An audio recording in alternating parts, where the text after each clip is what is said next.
গতকাল তেলিয়ামুড়াতে সেখানকার স্থানীয় বিধায়িকা তথা ত্রিপুরা বিধানসভার সরকারি মুখ্য সচেতক মহোদয়া তিনি মহকুমা স্বাস্থ্য আধিকারিক তার সাথে যে ব্যবহার করেছেন ইতিমধ্যে সমাজের মাধ্যমে তা ভাইরাল হয়েছে। সেখানে এই যে ছবিটা বা ওই ঘটনাটা যেরকমভাবে সমাজের মাধ্যমে এসছে, এখানে কয়েকটা দিক আছে। প্রথমটা হলো, এটা শুধু তেলিয়ামুড়া কেন, মাননীয় বিধায়িকা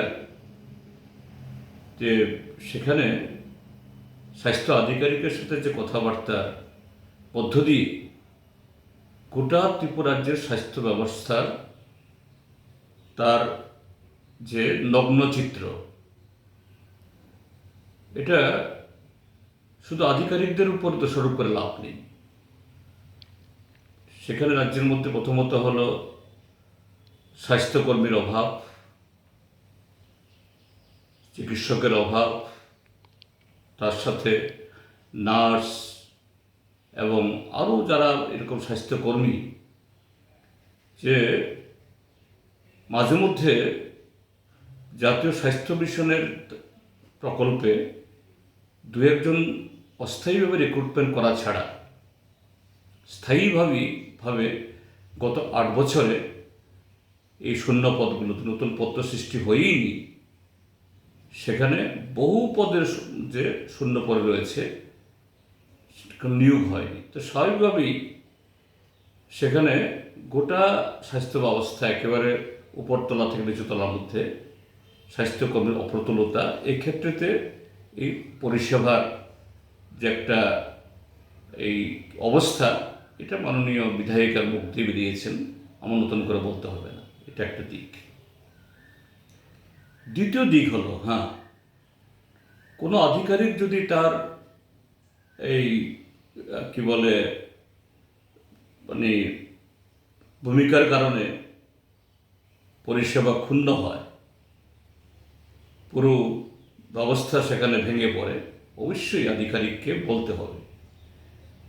কিন্তু সে বলার ক্ষেত্রেতেও একজন জনপ্রতিনিধি এটা যতটুকু না প্রচার আসার জন্য, যতটুকু না নিজেকে সেখানে শো অফ করার জন্য, তার চেয়ে আরও অন্যভাবে তিনি বিধায়িকা শাসক দলের, তিনি চাইলে ঊর্ধ্বতন কোনো আধিকারিককে নিয়ে সেখানে একটা রিভিউ মিটিং করাতে পারতেন এবং সেই জায়গায় সেখানে আরও তীব্রভাবে কেন এই কোনো একটা হসপিটাল বা কোনো একটা মহকুমাতে এরকম একটা এই অব্যবস্থা এবং তার সুরাহার কী পদক্ষেপ হওয়া যেতে পারে, এগুলি আসতে পারতেন। কিন্তু এখানে দেখা গেছে এটা যতটুকু না এই অবস্থা এর সুরাহার জন্য তার উদ্যোগ, তার চেয়ে বেশি হলো এই দিন গড়িয়ে যাচ্ছে, আর একটা বিধানসভা নির্বাচনের তারিখ দ্রুত ঘনিয়ে আসছে, কাজে তার আগে নিজেকে জাহির করতে হবে, এটাই বোধহয় বেশি হয়েছে। এটা না করলেই তিনি পারতেন।